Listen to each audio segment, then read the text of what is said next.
Stand by जी, stand by, stand bye.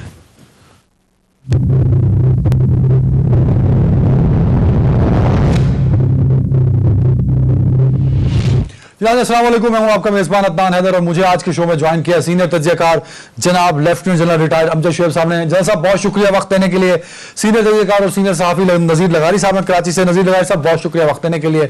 Senior सहाफ़ी हैं हमारे साथ लाहौर से पीजे मीर साहब बहुत शुक्रिया वक्त देने के लिए। नाज़रीन, हुकूमत की परफॉर्मेंस पर जब हम बात करते हैं तो सिर्फ जो इंपॉर्टेंट पॉइंट है जिस पर हम सवाल उठाते हैं और जिस पर खान साहब को बड़े चैलेंजेस का सामना है और जिन चैलेंजेस की हम हमेशा बात करते हैं उन सब का ताल्लुक महंगाई से है।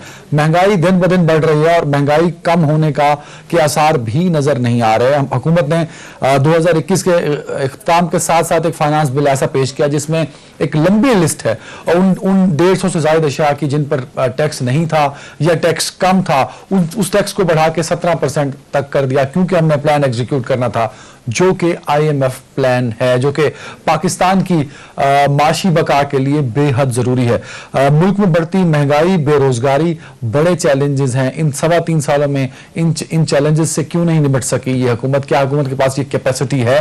और अब जो बकाया तकरीबन 2.25 साल रह चुके हैं, क्या हुकूमत इन 2.25 सालों में डिलीवर कर पाएगी? और जो आवाम पर एक बर्डन है महंगाई का, क्या उसको खत्म कर पाएगी या नहीं? इस पर हम बात करेंगे। और दूसरा साथ में बड़ा जरूरी है कि नेशनल असेंबली में वो बिल पेश हुआ है लेकिन अभी तक वो पास नहीं हुआ, उसको कैबिनेट ने अप्रूव किया है, तो नेशनल असेंबली से पास होना है, फिर वो सेनेट में भी जाना है। तो क्या हुकूमत उसको पास करवा पाएगी? क्योंकि मेरे ख्याल में जो हालात नजर आ रहे हैं, जो इससे पहले 3.25 साल हम हुकूमती इकदाम देखते हैं, हुकूमत ने जो इकदाम फ्लोर के अंदर उठाए हैं उसको भी उन्होंने पूरा भी किया, तो पास करा लेगी। अपोजिशन में खासतौर पर शहबाज शरीफ साहब और बिलावल साहब ने यह कहा था कि वो ये बिल पास नहीं होने देंगे। अपोजिशन की क्या स्ट्रेटजी होगी और अपोजिशन के पास क्या ऑप्शन हो सकते हैं हुकूमत को टफ टाइम देने के साल 2022 के अंदर? क्योंकि 3.25 साल में अपोजिशन सिर्फ नारे लगाती रही, अपोजिशन सिर्फ दावे करती रही। अपोजिशन ने PDM की सूरत में हुकूमत को टफ टाइम देने की एक कोशिश की, लेकिन उसमें भी अपोजिशन कामयाब नहीं हो सकी। जरा इस पर बात करेंगे। प्रोग्राम के आखिर में हम बात करेंगे नवाज शरीफ साहब की वापसी। जब वो जा रहे थे तब भी मुल्क में सियासी हलचल थी, अब उनकी वापसी की इतलात हैं, सिर्फ इतलात हैं, इसको नवाज शरीफ साहब ने अभी तक कंफर्म नहीं किया। उनकी वापसी के इतलात पर भी मुल्क में सियासी हलचल नजर आ रही है। नवाज शरीफ की वापसी कितनी जरूरी है? अगर वापसी हो जाती है तो मुल्क की सियासत पर उसका क्या असर पड़ेगा? आज के शो में इस सब को डिस्कस करेंगे। शुरू करूंगा पीजे मीर साहब आपसे। सर, क्या है कि जो माशी चैलेंजेस हैं वो बढ़ते जा रहे हैं और हुकूमत महंगाई पर कंट्रोल नहीं कर सकी, हुकूमत लोगों को रिलीफ देने में नाकाम रही है 3.25 सालों में। सर अदनान, दुनिया के अंदर हर जगह महंगाई होती है, लेकिन उनकी अपनी इकोनॉमीज हैं, हमारी अपनी इकोनॉमीज हैं, हमारी पॉलिटिक्स डिफरेंट है और हमारा आप कह लो कि एक रद्द अमल जो है एक आवाम के साथ वो एक डिफरेंट है। यहाँ बिल्कुल महंगाई है। कई इसको कहेंगे कि हाँ जी इंटरनेशनल प्राइसेस बढ़ गई हैं, ये हो गया वो हो गया, लेकिन आपने अपने घर को देखना है कि आप इसको स्टेबलाइज किस तरह करते हो। और स्टेबलाइज करने के लिए आपने आवाम को इन्फॉर्म करना है। हमारे पॉलिटिशियंस जो है अक्रॉस द बोर्ड, इस गवर्नमेंट को ले लो, पुरानी ले लो, फलाना ले लो, ये सब जस्टिफिकेशन पे आते हैं rather than tell the people कि भाई ये वजूहात है, ये दुश्वारियां आएंगी और इस पे इसीलिए महंगाई हुई है और हो रही है और आगे हम क्या क्या स्टेप्स लेंगे। जब हम इसको एक पॉलिटिकल एक साइकिल बना देंगे तो ये आप एक ऑपोजिशन जो भी होती है वक्त की, आप उसको एक बड़ा अच्छा एक सुनहरा मौका दे देते हो कि वो उसको खेलती है। और जब महंगाई होती है, याद रखना अदनान कि हमेशा ऑपोजिशन ऑफ द टाइम उसका वो पूरा एडवांटेज उठाती है। और आप देखोगे कि ये जो एडवांटेज लिया है आपने देख लिया KPK के इलेक्शंस के अंदर कि ये जो बल्दियाती इलेक्शंस है वो आपके सामने एक आप कह लो कि एक पिक्चर आई है, लेकिन इस पिक्चर को आप बेहतर कर सकते थे, लेकिन आपने नहीं किया। आपने इंस्टेड वो counter and action and reaction पे का सारा काम किया है। सो आई थिंक पब्लिक को अगर आप अवेयर कर दोगे तो I think that is much better rather than getting into a political turmoil, क्योंकि आपकी सारी सियासत अदनान चेंज हो जाती है rather than looking at solutions problems, क्योंकि ऑपोजिशन भी गवर्नमेंट होती है इन वेटिंग और गवर्नमेंट जो होती है जो इनकम्बेंट गवर्नमेंट उसकी रिस्पॉन्सिबिलिटी होती है। सो रिस्पॉन्सिबिलिटी एंड ओपिनियन अगर ये एक पेज पे हो जाए for the sake of the country, I think you can't get any better situation than that. बिल्कुल ठीक है। जनाब शुएब साहब, क्या ये जो एक बहुत बड़ा चैलेंज है और बड़ी अच्छी बात मुझे जो आपके मुख्तलिफ शोज को देख के लगती है कि आप इमरान खान साहब की माशी पॉलिसीज पर हमेशा खुला तनकीद करते हैं, हुकूमत की इस नाकामी को लोगों तक वाज़ेह तौर पर पहुंचाते भी रहे। क्या ये जो नाकामी है 2022 में कंटिन्यू रहेगी? क्योंकि अब 2022 में इलेक्शन हो या ना हो, लेकिन जमहूरी मुल्क के अंदर अगर अपने टाइम पे 23 में इलेक्शन हो रहे हैं तो 2022 का साल अगले इलेक्शन के लिए बड़ा इंपॉर्टेंट तस्वुर किया जा रहा है। तो 2022 में गवर्नमेंट की माशी पॉलिसीज क्या गवर्नमेंट के हक में जाएंगी? अवाम को रिलीफ के दिए गए वादे जो हैं वो हुकूमत पूरे कर पाएगी सर? बिस्मिल्लाहिर्रहमानिर्रहीम। देखिए, मेरा ख्याल कि हुकूमत इस पोजीशन में है कि कोई वादे पूरे कर सके। जी, 2-3 वजूहात हैं। अगर तो इंटरनेशनली कुछ प्राइसेस कम होती हैं बात चीजों की, तो वो तो ठीक है कि उसका कुछ इम्पैक्ट आ जाएगा। लेकिन हुकूमत जो है उसके दो मसले, एक तो ये कि इनके पास इतना पैसा नहीं है कि ये सब्सिडी दे सकें, और उमूमन दूसरे मुल्कों में जब लोगों के कारोबार तबाह हो गए और कीमतें बढ़ी चीजों की, तो वो सब्सिडी वगैरह दे के अपने लोगों को कुछ रिलीफ दे देते हैं। यहाँ वो मुमकिन नहीं, क्योंकि पहले ही इकोनॉमी में कोई जान नहीं है। दूसरा इशू ये है कि आप चढ़ गए हुए हैं IMF के हथे। अब वो आपको देख के कि आप मुश्किल में, तो वो तो बिल्कुल आपको निचोड़ रहे हैं। जरूरत इस बात की थी कि IMF की ये बहुत टफ थी ये इनकी कंडीशंस वगैरह, वो ना मानते, फिर ये देखते जी अब तक चलता है सिलसिला। उसमें अगर आपने टैक्सेस भी लगाने हैं तो उनकी डिक्टेशन के बगैर क्यों नहीं आप लगाते? आप लगा लें, लेकिन IMF से डिक्टेशन लेके अगर आप करेंगे तो वो तो डू मोर वाला किस्सा है, वहां तो वो रुकते नहीं। आप कुछ कर देंगे, अभी उनको करके सेटिस्फाई करें, आगे से फिर आपको कुछ और सुना देंगे। वो चक्कर जो IMF वाला है किस्सा, वो ना खत्म होने वाला है। जिस तरह आप FATF में फंसे हैं, वो ना खत्म होने वाला है, क्योंकि वहां पे एक सुपर पावर है जो आपको नचा रही है। तो जरूरत इस बात की थी कि ये आप उनके कहने के बगैर अपनी मर्जी से जो कुछ करते इकोनॉमी को ठीक करने के लिए, और उन लोगों को अपने सर पे सवार न करते। लास्ट में जो बात करूंगा इसमें वो ये है कि इकोनॉमी का बेड़ा गर्क हुआ है बढ़ते कर्जों से, और कर्जे उतारने की कोई स्ट्रेटेजी नहीं है यहाँ पे। और दूसरी पार्टियों के लिए जो हुकूमतें आई थी उनकी भी कोई स्ट्रेटेजी नहीं थी। लेकिन अब ये हमारे लिए एक सर्वाइवल का मसला बन चुका है। अब जरूरत यह है कि ये सीरियसली सारे सोचें और सारी पॉलिटिकल पार्टी बैठ के इसके ऊपर एक स्ट्रेटेजी वर्कआउट करें, क्योंकि इसमें होंगे टफ डिसीजंस। अवाम को कुछ भुगतना पड़ेगा इनकी गलतियों का, और अगर ये नहीं हम करेंगे तो ये बिल्कुल आपके हाथ से निकल जाएगा, क्योंकि आप कर्जे उतारने के लिए कर्जे ले रहे हैं, आगे अपनी इकोनॉमी में जान ही नहीं। तो ये तो बड़ी सीरियस सिचुएशन है जिसमें आज हम बैठे हुए हैं। ऊपर से आप देखिए कि स्टेट बैंक वाला कैसा इन्होंने क्या किया। वो तो मैं ऑपोजिशन को मैं दरखास्त ही कर सकता हूँ कि वो स्टेट बैंक वाला जो बिल है वो ना पास होने दे, उसके लिए मेहनत करें। अगर अपोजिशन बेचारी क्या करे? अपोजिशन के पास ये बेचारी देखो, नहीं, ये जिस दिन इन्होंने मिनी बजट पेश किया है, इनके लीडर कोई भी, ना शहबाज शरीफ वहां पे था, ना जरदारी साहब, ना वो बिलावल।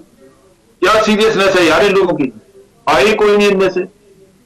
तो ये बात कल मैं पूछ चुका हूं। ये बात उनका काउंटर ये है कि भाई नंबर ही पूरे नहीं है, हम क्या करें, हम किस तरह से रजिस्ट कर सकते हैं?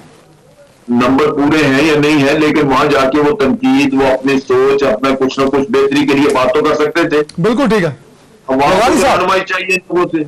बिल्कुल ठीक है लगारी साहब। जनरल साहब का बड़ा इंपॉर्टेंट पॉइंट है कि अपोजिशन भी संजीदा नहीं है। हुकूमत अगर नाअहल है, और खासतौर पे अगर इकोनॉमी की सूरत हाल देखी जाए तो कोलैप्स हो गई, नाकाम हो गई गवर्नमेंट, खुद गवर्नमेंट ये बात मानती है सर, बट अपोजिशन भी गवर्नमेंट की इस नाकामी को प्रोजेक्ट नहीं कर पा रही सही तरह। क्या अपोजिशन मिली हुई है, पसे पर्दा हुकूमत को फेवर कर रही है सर?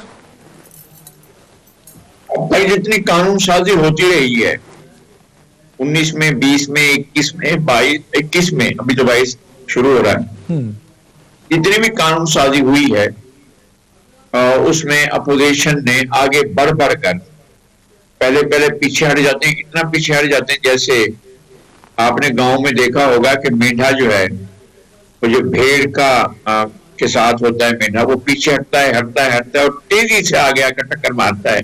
तो अपोजिशन आइन कानून साजी के लिए कितना पीछे हट जाती है, लगता है कि ये बिल्कुल आएगी नहीं, बट वो इतनी तेजी से आगे बढ़ती है कि हुकूमत से भी आगे निकल जाती है कानून साजी के मामले में। और मेरे ख्याल में मैंने एक दफा अर्ज किया था कि वर्ल्ड ऑर्डर एक ऐसी चीज होती है कि वो उसके तहत चीजें चला रहे होते हैं। एक आलमी फरमान जारी होता है, उनको भी और उनको भी, वो लग जाते हैं अपने काम को पूरा करने के लिए। ये सारे के सारे मजबूर हैं तमाम कामों को करने के लिए। आपके पास एक बहुत बड़ी रही थी, खासतौर पर इमरान खान के लिए एक बेस मौजूद थी जिसको वो एक्सप्लॉइट कर सकते थे, मगर वो सिर्फ पार्टी फंड के लिए तो शायद इस्तेमाल हुआ है, लेकिन जो रिमिटेंसेस के लिए एक दफा का शो हुआ उसके बाद वो सूरत हाल पीछे चली गई। चीन में हम गए थे, बीजिंग में गए, शंघाई में गए, हमने कहा ये कैसे अचानक कैसे हुआ है कि एक गिरती हुई इकोनॉमी, एक बिल्कुल ही जिवाल पजीर इकोनॉमी जो है वो कैसे इतना तेजी से बढ़कर, और जहां पर 1985 में शंघाई में एक बिल्डिंग थी जो हमारे कराची के हबीब बैंक प्लाजा की बिल्डिंग के बराबर थी, और इस वक्त जो है सैकड़ों नहीं, मैं नहीं कहता हूँ सैकड़ों होंगी बल्कि हजारों होंगी, और जो हाई राइजेस होंगी जो 80 मंजिला और 60 मंजिला और 100 मंजिला और इससे 50 मंजिल से ऊपर ही होगी। और हमने जाकर देखा कि एक हाई राइजेस का जंगल है, और इतनी बड़ी इकोनॉमिक एक्टिविटी हो रही है कि अब इस वक्त डॉलर जो है वो चीन के पास ज्यादा है, अमेरिका के पास कम है।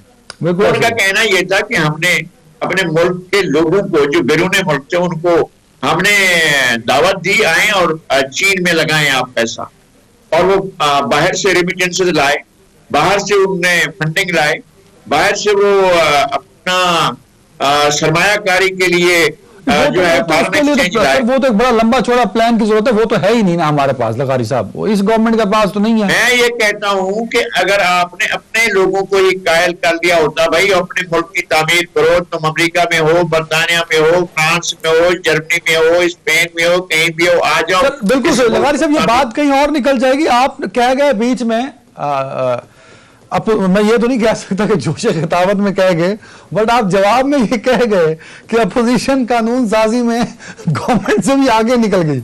ऐसा कब हुआ?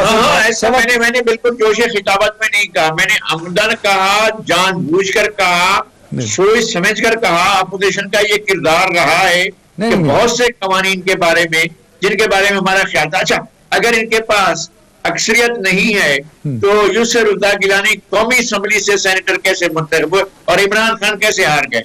उसी असम्बली से, जिस असम्बली के बुनियाद पर इमरान खान इक़्तिदार में हैं, इस वक्त वजीर आज़म है, वहां एक वोट कम हो जाए तो इमरान खान वजीर आज़म नहीं रहेंगे। वो कैसे हुआ कि यूसुफ रज़ा गिलानी उसी असम्बली के अंदर से मेंबर सेनेट मुंतखब हुए हैं, उसी कौमी असम्बली से? अगर इनके पास ना होती मेंबर्स की ताकत, वो कर सकते थे। अगर आज जितना यूसुफ रज़ा गिलानी के लिए एक सीट के लिए जो कुछ मेहनत की गई, उतनी ही मेहनत अगर इमरान खान को घर भेजने के लिए की जाती तो फौरन कर सकते थे। अच्छा, ये मुमकिन है? आप कह रहे हैं ये मुमकिन है? एब्सोल्युटली, यकीनन। मैं वो एब्सोल्युटली नॉट नहीं कह रहा हूं, मैं कह रहा हूं बिल्कुल ऐसा कर सकते हैं, लेकिन इसमें सारे लोग एक पेज पर नहीं है। मियां नवाज शरीफ नहीं है इस पेज पर, वो बिल्कुल नहीं चाहते हैं कि इस हुकूमत को खत्म किया जाए। मोहतरमा मरियम नवाज ने बाकायदा ऐलान किया कि हम चाहते हैं कि यह हुकूमत अपनी मुद्दत पूरी करे, जबकि उससे 4 रोज पहले कह रहे थे कि हम चाहते हैं कि इस हुकूमत को जो सिलेक्टेड है, जो फुला है, जो सर वेरी इंटरेस्टिंग। मीर साहब जस्टिफाई कर रहे हैं लगारी साहब अपने आर्गुमेंट को 2 हवाले देके कि अपोजिशन चाहे तो कर सकती है, बट अपोजिशन चाहती ही नहीं कि इस हुकूमत को घर भेजे। Sir he is justifying his point, और ये 2 जो हवाले दिए वो बाकी आपको पता है, दो एक कानून साजी हुई और एक में लगारी साहब जीते। ऑपोजिशन का ये नहीं होता, आप ऑपोजिशन का एक रोल होता है कि वो अपोज करे, जैसे मैंने पहले कहा ना, एक ओपिनियन होता है। तो इनको चाहिए कि भाई तुम आके कम से कम अपना ओपिनियन तो दो ना, व्हाई गिव अप? बिकॉज आपने तो पॉलिटिक्स करनी है इन द पॉजिटिव फॉर्म। तो अगर आप पहले ही बैकफुट पे चले जाएंगे तो लगारी साहब इज राइट, बिकॉज अगर आपने ऑपोजिशन का रोल ही नहीं प्ले करना और पीछे हट जाना है, तो that means you are not doing what you are supposed to do, because government आपकी नहीं है, गवर्नमेंट तो पीटीआई की है। तो पीटीआई को आप तनकीद बराए तामीर तो करो ना यार, आप कम से कम अपना एक पब्लिक ओपिनियन तो लेके आओ। तो अगर आप नहीं पब्लिक ओपिनियन लेके आओगे तो जो ऑपोजिशन के भी जो सपोर्टर्स हैं वो कहेंगे नहीं जी ये तो बड़ा डिफीटिस्ट एटीट्यूड है। सो हमें इस ऑपोजिशन को भी एक पॉजिटिव रोल प्ले करना चाहिए, जो कि मैं समझता हूं जो इनकम्बेंट गवर्नमेंट होती है उसका फायदा होता है। जो देखे, कोई गवर्नमेंट्स कोई भी हो, अगर वो अपने आप पे तनकीद लेना पसंद ना करें, वो कौमें ना बनती हैं ना वो गवर्नमेंट्स रहती हैं। तनकीद होनी चाहिए, लेकिन लेकिन मीर साहब, जो लगारी साहब का सर पॉइंट है, फॉर एग्जांपल ये जो बिल की हम उस पे आपका आर्गुमेंट क्या है सर? लगारी साहब का पॉइंट ये है कि अपोजिशन अगर संजीदा हो जाए, वो अपोजिशन अगर गिलानी साहब को सेनेटर बना सकती है, वो अपोजिशन अगर एक मुत्तफिका बिल मंजूर करवा सकते हैं इस फ्लोर से, तो वो इमरान खान साहब को भी घर भेज सकती है। जो जिन नंबर्स की ये बात कर रहे हैं, अगर वो नंबर में इमरान खान के अदम एतमाद पे ले आता हूं तो इमरान खान इज नो मोर। हाँ, लेकिन इसका देखें ना, इसका ये बिल्कुल he is quite right on that, लेकिन वो नहीं करेंगे बिकॉज वो कहावत है what goes around comes around, क्योंकि फिर आगे इनको प्रॉब्लम आएगी। क्योंकि देखें ना, जब कहीं कहीं आप वो कहते हैं कि आपकी कीमतें बढ़ गई हैं, यू नो इन्फ्लेशन ऊंची हो गई है, गवर्नमेंट इन ट्रबल, हर चीज क्वैगमायर में आ गई है, तो फिर हमेशा जो ऑपोजिशन है उसका एक रोल, एक एक्स्ट्रा ऑर्डिनरी रोल बन जाता है, जो कि इनको पता है। देखें, जब तक आपके पास अच्छे इकोनॉमिक मैनेजर्स नहीं आएंगे, जब ये सब शोर करते हैं टीवी के ऊपर, गरीब को ये हो गया, और भाई गरीब को हो गया ना, गरीब को बोलो टैक्स भी दे। पूरी दुनिया के अंदर गरीब टैक्स भी देता है, गरीब खैरात पे नहीं रहता। आप लगाए ना टैक्स इनके ऊपर, आप भले 1 रुपया लगा दो, 2 रुपए लगा दो, लगाओ, सबको टैक्स बेस पे आओ, आपके पास ट्रिलियंस ऑफ डॉलर्स की इकोनॉमी अभी भी अनरेगुलेटेड मार्केट में जा रही है। ही तो नहीं बढ़ पा रहे ना हमसे 3.25 सालों में। टाइम कम है मेरे पास, जरा सा एक कमेंट कर दीजिए। मौजूदा माशी सूरत हाल का जिम्मेदार पीटीआई की गवर्नमेंट अभी भी साबका हुकूमतों को जिम्मेदार ठहराती है। प्रेस कॉन्फ्रेंसेज में और टीवी टॉक शोज में और आवाम के सामने जब खान साहब बैठ के तकरीर करते हैं या कौम से खिताब करते हैं, तो ये कि 3.25 साल भी आज भी Ishaq Dar is the responsible for the bad economy of Pakistan in 2022 sir. देखिए, ये लगातार तमाम गवर्नमेंट इसकी जिम्मेदार तो हैं, और वो मैं 2017 का एक आर्टिकल देख रहा था जिसमें कि रिकमेंड किया गया हुआ था कि जनाब इसहाक डार को रिजाइन कर देना चाहिए, क्योंकि ये इकॉनमी संभाल नहीं सका, कर्जे वो भी लेते जा रहे थे। और उस वक्त ये था कि IMF बहुत ज्यादा आर्गू नहीं करता था, वो इनको कर्जे दे रहे थे, और बहुत सारे लोग उस वक्त कमेंट कर रहे थे कि ये एक ट्रैप है जो IMF ले कर रहा है, ये कर्जों में चले जाएंगे, फिर वो इनको पकड़ना शुरू करेंगे स्टेज के ऊपर, तो ये बच सकते हैं उससे। उस वक्त आपकी GDP का तकरीबन 80% तक आप कर्जा ले चुके हुए। इनका कसूर उनसे ज्यादा है, जब ये कर्जे ले रहे हैं आगे, तो इनकी जिम्मेदारी थी कि ये इसके लिए स्ट्रेटजी वर्कआउट करते, इसको खत्म करने, कर्जे उतारने की, और उसके लिए जरूरी था कि गवर्नमेंट की हैसियत से ये रीच आउट करते ऑपोजिशन को, और ऑपोजिशन के साथ एक वर्किंग रिलेशनशिप बनाते, उनको कायल करते। अब मसला ये है कि जब आप कोई सेशन होता है, कोई इंपॉर्टेंट नेशनल इशू है, उस पर बात करनी है, इमरान खान जाते नहीं पार्लियामेंट में। दूसरी तरफ भी अनार का मसला, वो कहते हैं जी वो नहीं आए तो हम भी नहीं आएंगे। तो ये तो इस तरह तो मुल्क नहीं चलते। आपको जाती अनार का मसला तो नहीं किसी के लिए होना चाहिए ना, ये तो एक आपका मुल्क है, आपको जिम्मेदारी दी गई है मुल्क की, ऑपोजिशन हो या हुकूमत हो। अगर आप अपने जातियात का किस्सा खोल के बैठ जाएंगे तो अवाम किधर जाएंगे? तो यहां प्रॉब्लम ये हुई है कि हुकूमत ने भी कोई कोशिश नहीं की कि ऑपोजिशन के साथ एक रिलेशनशिप बनाए, ताकि रिलेशनशिप है ही नहीं ना सर। है जी, वर्किंग रिलेशनशिप नहीं है, सही कह रहे हैं आप, और नहीं है। तो ये जो है कि आप अगर प्राइम मिनिस्टर जाता नहीं है तो ये मौलाना शाह के कोई अच्छा रवैया समझा जाएगा। अगर ऑपोजिशन को जाके कुछ कहना पड़ता, आप ये कहते हैं जी वो चोर, ये वो, यार होंगे। जहां तक हमारा ताल्लुक है, वो उनके केसेस नैब जाने और वो जाने, वो इलेक्टेड लोग हैं, आपकी पार्लियामेंट में आके बैठ गए हैं, अब वो एक रिकॉग्नाइज्ड ऑपोजिशन है। अगर इमरान खान साहब के खिलाफ अदम एतमाद आ जाए तो क्या वो सक्सेसफुल हो सकता है? नहीं होगी, और होना भी नहीं चाहिए इस तरह। बात यह है कि अब रह क्या गया है, वक्त रह गया बड़ा थोड़ा, और उसमें भी अगर आके एक पॉलिटिकल पार्टी कल को ये कहे कि जी हमें काम नहीं करने दिया, वरना तो हमने आखिरी साल में ये कर देना था, वो कर देना, ये भी चीजें रह जाती हैं। बिल्कुल सही है। अब खेल जो हो गया बस हो गया, अब इसको तकमील तक जाने दें। बिल्कुल सही। ब्रेक पे जाने से पहले लगा से कमेंट कर दें। आपने कहा अपोजिशन सहूलतकार बनी हुई है, क्यों बनी हुई है सर? क्या मिल रहा है अपोजिशन को या क्या मिलेगा? क्योंकि वो तो दौड़ में है ना इक़्तिदार की। वो तमाम मराकज को, अवाम को राजी करना जो है वो एक हद तक जरूरी है कि गर्मा गर्मी बाकी रहे, लेकिन जहाँ ताकत के मराकज है उनको राजी करना होता है। और अगर वहां से उनको आशीर्वाद हासिल हो जाए, और ये नहीं है कि ताकत के मराकज आपके मुल्क के अंदर बैठे हुए हैं, आपके मुल्क के भी बाहर ताकत के मराकज हैं। IMF ताकत का मरकज है, वर्ल्ड बैंक एक ताकत का मरकज है, पेंटागन एक ताकत का मरकज है, व्हाइट हाउस एक ताकत का मरकज है, और कैपिटल हिल एक ताकत का मरकज है, स्टेट डिपार्टमेंट एक ताकत का मरकज है। इन ताकत के मराकज में भी आपकी रसाई और आपकी कबूलियत का मरहला होता है, तो उसके लिए भी आप कुछ ना कुछ कर रहे होते हैं, और उनको भी राजी रखने के लिए कहते हैं ठीक है जी, हम जाकर वो कर लेते हैं, कुछ सहूलत देते हैं और कुछ आगे चला देते हैं। फिर ये भी कि जब हम जमहूरियत से बहुत कमिटेड हैं, हम नहीं चाहते हैं कि जनाब एक हुकूमत का जो है वो मुद्दत से पहले ही हटा दिया जाए, तो इस तरह की जवाब ले आएगी अपोजिशन। अदम एतमाद गैर जमहूरी अमल तो नहीं है सर लगारी साहब, अदम एतमाद गैर जमहूरी अमल नहीं है सर। बिल्कुल जमहूरी अमल है, बिल्कुल जमहूरी अमल है, और ऐसा होता है। मैं यही समझता हूं कि वजीर आजम को हटाने का यही तरीका जायज है जो आइन में लिखा हुआ है। ये तरीका नहीं है कि 52B जो है उसको इस्तेमाल करो या उसको लगाओ और उसके जरिए हटा दो। ये ठीक नहीं है कि एक अदालती फैसला सुनवाओ 43 सेकंड का और वजीर आजम को बोलो घर जाओ भाई, तुम्हारे खिलाफ जो है कोर्ट ने कह दिया है कि तुमने खत नहीं लिखा था, लिहाजा तुमने कंटेम्प्ट किया और तुम्हें कंटेम्प्ट में जाओ जो है बर्खास्त अदालत सजा देती है, लिहाजा वो घर जाए। यानी ये जो तरीका है निकालने का, इस तरीके को खत्म होना चाहिए और इस तरीके को दोबारा इस्तेमाल नहीं किया जाना चाहिए। अच्छा सर, ब्रेक पे कहा जाने लगा सब, ये पॉइंट क्लियर कर दें। सारी अपोजिशन सहूलतकार बनी है किसी के कहने पे, किसी ताकत के मरकज के कहने पे, आप ये कह रहे हैं? मैं ये अर्ज करता हूं कि ये सारी चीजें मुमकिन थी, तारीख अदम एतमाद मुमकिन थी मगर नहीं लाई गई।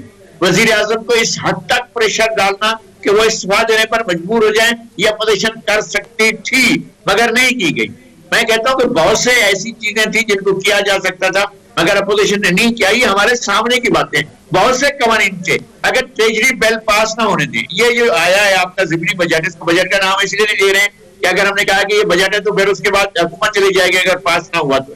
ट्रेजरी बिल अगर पास नहीं होता है तो हुकूमत चली जाती है। तो इन्होंने तो सहूलतकारी की थी कि सारे ट्रेजरी बिल पर पास हो गए और सबने तालियां बजाकर उसको पास किया और कहा कि जी हम वॉकआउट कर रहे हैं, आप पीछे से पास कर लें, और वो उन्होंने पास कर लिया। तो ये नहीं है कि अपोजिशन ने हर सूरत में सहूलतकारी की है।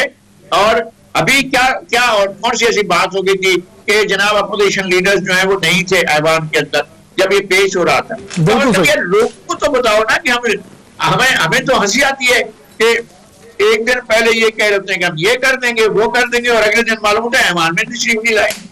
बिल्कुल ऐसे। ब्रेक पे जा रहा हूं नाज़रीन, ब्रेक के बाद जरा बात करते हैं। रोशन PDM भी मुतहर्रिक है और पीपल्स पार्टी भी एहतजाज और लॉन्ग मार्च और प्रोटेस्ट की बात कर रही है। तो 22 का साल सियासी गहमा गहमी का साल हो सकता है। नताइज क्या होंगे ब्रेक के बाद?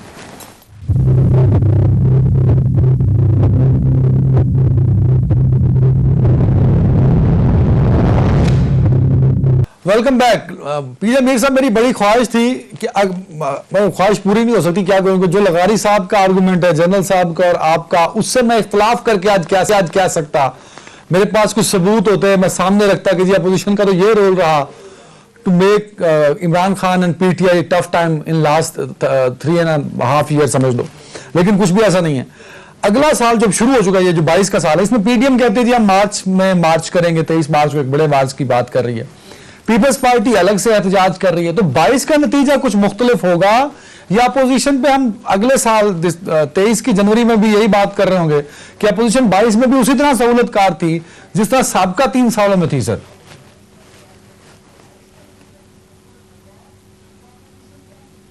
बीजेपी से आवाज आ रही सर आपको? जी आ रही है सर। ये आपसे पूछा अदनान, मैं आपको एक चीज बताऊं सर। बड़ी सिंपल सी बात है कि मुझे याद है 2013 में जो इलेक्शंस हुए तो PMLN ने अपना मैनिफेस्टो दिया और वो मैनिफेस्टो में जब आए 180 में तो नीचे उतरे तो नवाज शरीफ आगे थे, तो वो बातें कर रहे थे कि मुझे समझ नहीं आ रही कि मैं हुकूमत लूं या ना लूं, अगर मैं जीतता हूं तो मैं कैसे इसके आगे करूंगा। तो बात क्यों आई? क्यों जी कि पीछे हमारे पास इस पे लगेज पीपल्स पार्टी का बहुत होगा। All right, question is, history repeats itself. आज भी आप कहते हैं ना कि ये कोई जुलूस निकाल लो, ये करो, जुलूसों से गवर्नमेंट्स नहीं जाती हैं। इमरान के धरने से गवर्नमेंट नहीं गई है, वो वोट से गई है। सॉरी, नवाज शरीफ। तो द क्वेश्चन हियर अराइजेस, आपका जो सवाल है, ये सवाल उस वक्त वैलिड होगा कि अगर तो पूरी दुनिया निकल आए। पूरी दुनिया निकलने का वक्त खत्म हो गया है। ये सिर्फ एक आदमी निकाल सकता था पूरी दुनिया को, और उसका नाम है जुल्फकार अली भुट्टो। भुट्टो साहब चले गए, उसके बाद बेनजीर की थोड़ा सा हुआ, लेकिन at the end of the day यहां कोई नहीं है कि जो इतनी अक्सरियत और ऐसे लोगों को खड़ा कर दे। आपने देख लिया, मौलाना साहब ने भी बड़ी कोशिश की, but it was neither here और देयर। अब वक्त आ गया संजीदगी का, क्योंकि जिस तरह अभी दोनों भाइयों ने कहा है कि वक्त आ गया इलेक्शन का।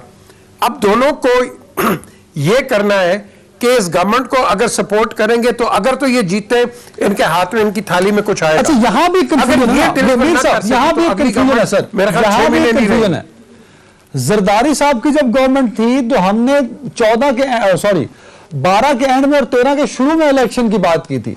जब मियां साहब की गवर्नमेंट आई, इमरान खान साहब ने बहुत बड़ा धरना दिया, बड़ा टफ टाइम दिया, हालांकि अपोजिशन लीडर नहीं थे, अपोजिशन के इत्तेहादी थे, लेकिन हमने इलेक्शन की बात 17 के एंड और 18 के शुरू में की थी। अभी इमरान खान साहब की जब हुकूमत आई है, हमने 21 के एंड से ही इलेक्शन की बात शुरू कर दी है। सर, ये बाय चांस ऐसा हो रहा है या मतलब इसके पीछे कुछ मुहरकात भी हो सकते हैं? नहीं, ये हमें बड़े बेचैन और बेसब्रे लोग, आप अपने नेशनल कैरेक्टर को देख लें। जिस तरह ये मोटरसाइकिलें चलाते हैं ना, ये मौत के कुएं वाले इनको चलाना चाहिए। उसके अंदर हमारे अंदर पेशेंस नहीं है किसी गवर्नमेंट के लिए, कोई भी ले लो, हमारे में पेशेंस है ही नहीं है। हम कहते हैं आज हमें ये हो और कल हो जाए, ये नहीं होगा जब तक आप अपने ब्यूरोक्रेटिक रिफॉर्म्स नहीं लेके आएंगे, जुडिशियल रिफॉर्म्स लेके नहीं आएंगे। आज अदनान हैदर जब तक के 3 टेलीफोन कॉल्स, 4 चिट्टे और 5 सिफारिशें ना हो, आपका काम नहीं होता है। क्यों? बिकॉज आपने एक विंडो पे कोई रखा ही कुछ नहीं है। तो आवाम तो यह बेचैन हो जाती है, वो समझती है नई गवर्नमेंट आएगी, पता नहीं दूध की नहरें बहेंगी, ये होगा वो होगा। It won't happen. We need reformation. हमने हर चीज को चेंज करना है और फिर हम आगे निकलेंगे। आज भी आप 1904 का पुलिस का लॉ लेकर चल रहे हो, जिसमें station house officer is a big guy, और अब you don't want to change it. So Mir साहब, योर पॉइंट इज कि अपोजिशन के बड़े-बड़े बुर्ज भी 2022 में कुछ नहीं करेंगे।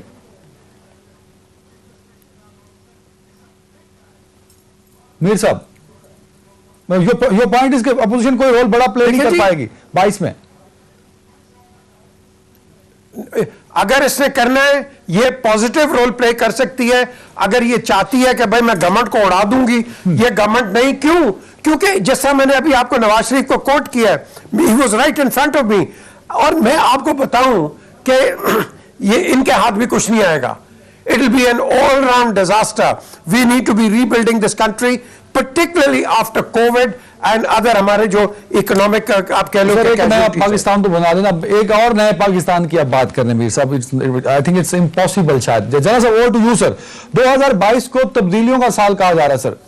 जहां सियासी तब्दीलियों के इम्कानात हैं, वहां कई अहम मुल्क की जो अहम पोजीशंस हैं उनमें भी तब्दीलियां आएंगी। क्या उन तब्दीलियों से कुछ सियासी इंपैक्ट आ सकता है सर?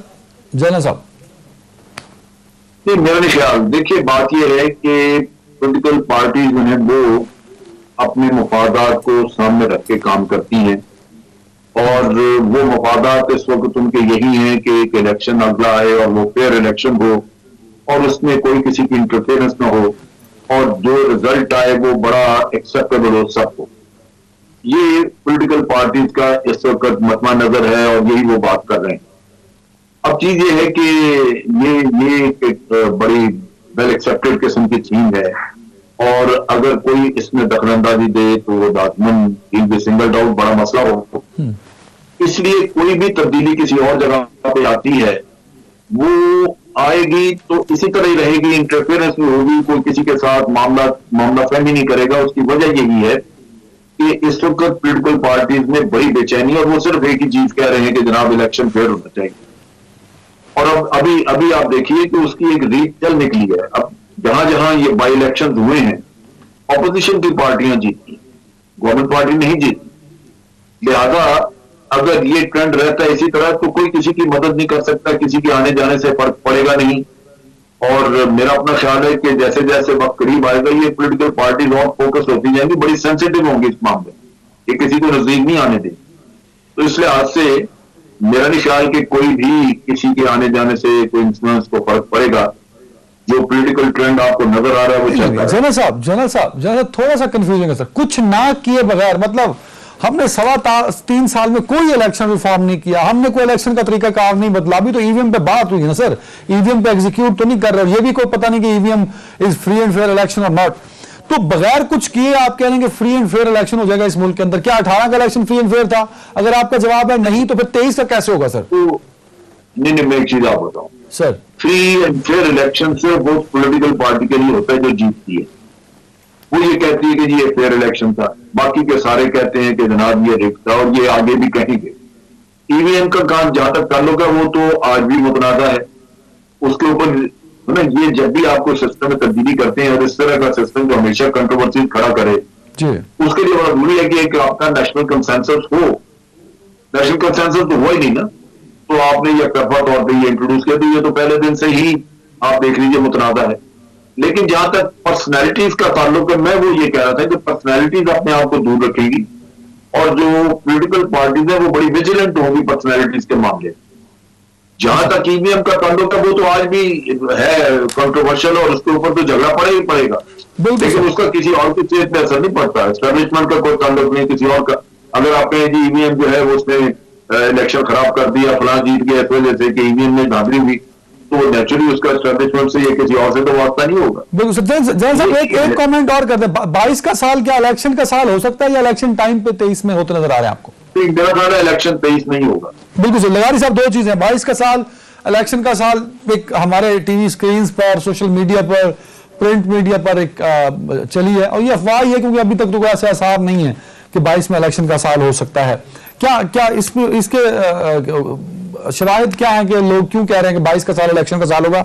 एक बात। दूसरा, पीडीएम मार्च करने जा रही है, पीपल्स पार्टी भी एहतजाज कर रही है, अपोजिशन का कलेक्टिव एफर्ट जो आपको नजर आ रहा है वो कितना इंपैक्ट डालेगा तहरीक इंसाफ पे या हुकूमत पे, या वही 3.25 साल वाला इंपैक्ट होगा सर? पहली बात ये कि इलेक्शन होना न होना जो है ये किस कदर अहम है। अगर हुकूमत का फेलियर होता है और हुकूमत कोलैप्स कर जाती है और हुकूमत के जो सरबराह हैं, चीफ एग्जीक्यूटिव जनाब इमरान खान साहब मजबूर हो जाते हैं कि जी अब ये मामला मेरे हाथ से चलने वाले नहीं हैं, और वो रिजाइन कर देते हैं, तो एक सूरत में हुकूमत खत्म हो सकती है और फिर नया इलेक्शन की बात की जा सकती है। सरे दस्त ऐसी कोई चीज नजर नहीं आ रही है, और हालात जूं वक्त गुजर रहा है खराब से खराब तर होते जा रहे हैं।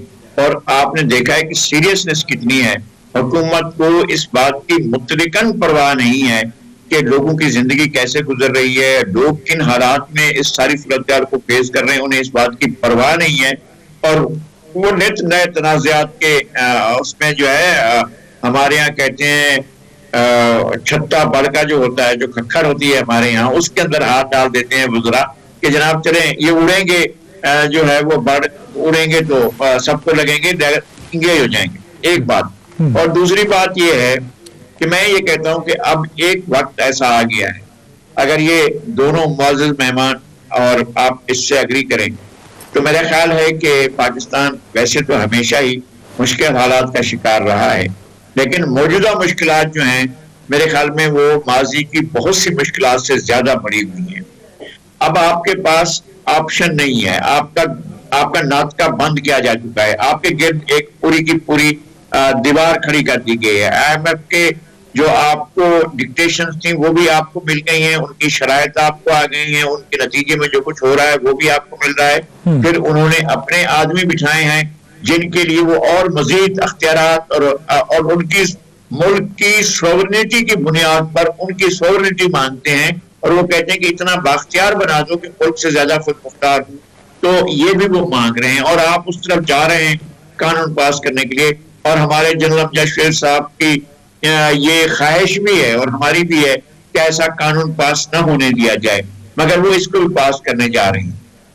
ये जो हालात हैं ये इस बात का तकाजा करते हैं कि जो भी स्टेक होल्डर्स हैं, चाहे वो अदलिया है, चाहे वो पार्लियामेंट है, चाहे वो एग्जीक्यूटिव है, चाहे सिक्योरिटी फोर्सेज हैं, चाहे पॉलिटिकल पार्टीज हैं और तमाम पॉलिटिकल पार्टीज, इनको एक जनरल कंसेंसस बनाना पड़ेगा कि क्या हम मुल्क को बचाकर आगे ले जा सकते हैं या नहीं ले जा सकते। सर मुझे ब्रेक पे जाना है लगाई साहब, मैं ब्रेक पे जाने से पहले अगर पुरानी लाइब्रेरियों में जाए ना सर, तो ये आपको लीड अक्सर मिल जाती है कि मुल्क एक नाजुक दौर से गुजर रहा है। आप कह रहे हैं कि आज का नाजुक दौर तारीख में पहले कभी नहीं था। सर नतीजा क्या हो सकता है?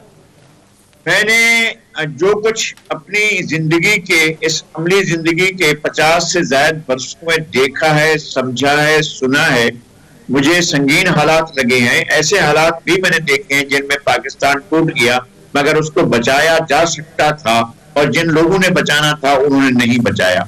मैं पहली बात तो ये है कि वो इतनी एफर्ट नहीं कर सके, वो लॉयल्टी में लगे हुए थे इंटरनेशनल फोर्सेस की कि हम उनकी बात को मान लें, वो हमारे साथ अच्छा करेंगे, लेकिन वो नहीं कर सके और खेल पूरे का पूरा इनके हाथ से निकल गया। अब भी चीजें आपके हाथ से निकल रही हैं। खतरनाक बात वो होती है जब आपके हाथ से चीजें निकलने लगी। मुझे ये खतरा लग रहा है कि हमारे हाथ से चीजें निकलती जा रही हैं, हमारे हाथ से चीजें निकलती जा रही हैं। इस पर जरा मैं जनरल साहब का कमेंट लूंगा इस स्पेसिफिकली इस पॉइंट पे। लेकिन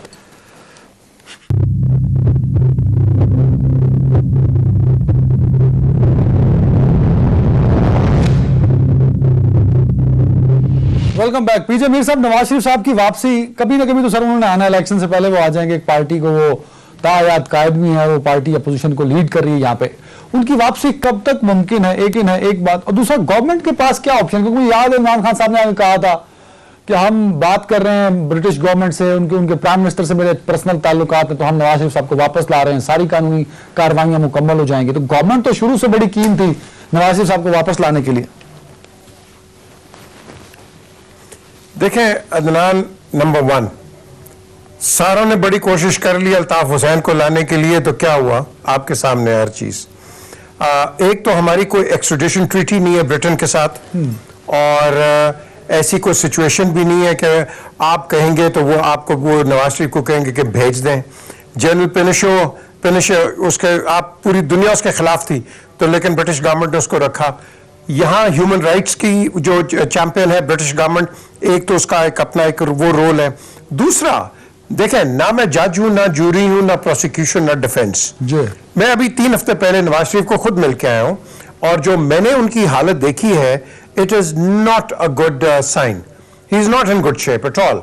एंड अगर वो आते हैं इधर तो अल्लाह उनको बड़ी लंबी जिंदगी दे, लेकिन I don't think he will survive, because he is not in a good position. यहां तो सारे नारे लगाते हैं, वो फिर रहे हैं, ये कर रहे हैं, वो कर रहे हैं। मैं उनकी सेहत की उस से बात कर रहा हूं। अच्छा। And I know him for over 50 years, and इनको और इमरान खान को दोनों मिलाया भी मैंने। हालांकि खेलते हम तीनों थे, लेकिन बातचीत कोई नहीं होती थी। ये मैंने ही बात करवाई थी गुलबर्ग में 77 में। So the question arises, I know both of them inside out. नहीं जी, फर्स्ट क्लास नहीं, हम क्लब क्रिकेट खेलते थे सारे ये लोग। इनकी अपनी क्लब होती थी इत्तेफाक फाउंड्री, और उसमें सारे टेस्ट क्रिकेटर्स होते थे। तो क्वेश्चन है अराइजेस कि जो उनकी जो फिजिकल हालत है, I don't think he can survive that. यहां बैठ के बड़े बड़े, शायद मैं भी कहता अगर मैं ना मिलता तो मैं भी ये कह देता, हाँ जी वो क्यों नहीं आ रहे, बट मैंने तो फिजिकली जाके देखा है, is not in a good. Mir साहब, हमारे हुकूमती नुमाइंदे हैं, वुज़रा हैं, SAPM जो हैं, वो तो कहते हैं वहां कॉफी पी रहे हैं, वॉक कर रहे हैं, छतरी लेके जा रहे हैं, तो वो तो बड़े सेहतमंद लग रहे हैं। मैं ये सर वॉक तो उनको, मैं ये बड़ी अच्छी बात है आपने कर ली, पूछ ही लिया आपने। मैंने भी उनसे पूछा, मैंने कहा जी आप तो वॉक करें। उन्होंने कहा जी मुझे डॉक्टर्स ने कहा आप वॉक करें, मैं घर पे इस तरह बैठ के नहीं, because of various conditions he has to do that. Coffee पीना को गुनाह नहीं है। द क्वेश्चन इज, हमें बात का बतंगड़ नहीं बनाना चाहिए, एंड अननेसेसरी आप ये ना करें कि हाँ जी उनको हम ये, आप कुछ भी नहीं कर सकते। आपने अल्ताफ हुसैन की बड़ी कोशिश की, हर गवर्नमेंट की कोशिश की, कुछ नहीं हुआ। नवाज शरीफ की आप कोशिश करेंगे, कुछ नहीं होगा। वो उनके पास बड़े केसेस, आप उनके पास बड़ी प्लीज है, हर इसके अंदर बड़े लकूनास हैं, इसके अंदर इस तरह आसान काम नहीं है। आपने ना मैंने ना लगारी साहब ना जनरल साहब ने, हमने नवाज शरीफ को कुछ नहीं कहा। ये कोर्ट्स का मसला है, let the courts decide. General साहब, 2 चीजें, नवाज शरीफ की वापसी कितनी जरूरी है और वो कब तक वापस आएंगे? एक तो पीजे मीर साहब ने अपना पर्सनल एक्सपीरियंस भी आपसे शेयर कर दिया। दूसरा, लगारी साहब का कमेंट ये था कि मुल्क नाजुक दौर से गुजर रहा है, ये एक हमेशा से हमारे एडिटर्स की एक पसंदीदा लाइन रही है और हर साल छपती है अखबारों में, हम सुनते भी हैं। लगारी साहब का कहना यह है कि आज जिस नाजुक दौर से गुजर रहा है वो जरा मुख्तलिफ और मुश्किल टाइम है सर, जो तारीख में कभी नहीं देखा। लगारी साहब ने कहा है ना जी, जो लगारी साहब ने कहा उसमें मैं सिर्फ एक लफ्ज ऐड कर दूंगा, मुल्क बहुत नाजुक दौर से गुजर रहा है। ये लफ्ज बहुत अगर लगारी साहब ऐड कर देते तो पिछले जो दौर थे उनसे जरा थोड़ा इख्तलाफ हो जाता, मुख्तलिफ चीज हो जाती है, एम्फेसाइज कर दिया जाता। हकीकत ये है कि जहां तक आपकी इकोनॉमी का है, ये वाकई आपके लिए एक बहुत बड़ा सीरियस इशू बन गया, ये सर्वाइवल का मसला बन चुका हुआ है।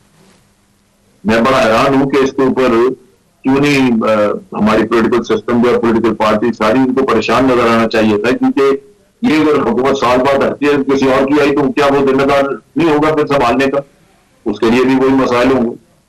तो ये मुल्क के मफाद में है कि ये पॉलिटिकल पार्टी बैठ के सोचें और इसका हल निकालने के लिए काम करें। आज नाजुक दौर में ये बहुत नाजुक दौर है, लिहाजा इसके लिए बड़ी सूझबूझ की जरूरत है और इसमें मेरा ख्याल है ताकि अना और इन चीजों से हटके ये मुल्क की सर्वाइवल का मसला है। बिल्कुल तो सर, ये मेरा नुक्ता निगाह तो यही है इसके बारे में। Sir 30 second Nawaz Sharif, 1 minute दे रहा हूं, नवाज शरीफ साहब की वापसी। सर नवाज शरीफ की जो वापसी है वो देखें, वो सिर्फ PMLN के लिए जरूरी है, मुल्क का मसला नहीं है। मुल्क के लिए वो आप कहें कि ये उनके द्वारा वो नवाज शरीफ साहब ने मुल्क का कब सोचा है, वो सोच रहे हैं मरियम का आगे के उसको बनाना प्राइम मिनिस्टर, ये खानदानों के चक्कर है। अगर नवाज शरीफ मुल्क के लिए सोच रहे होते तो फिर ये बहुत कुछ और कर गया होता, वो नहीं हुआ।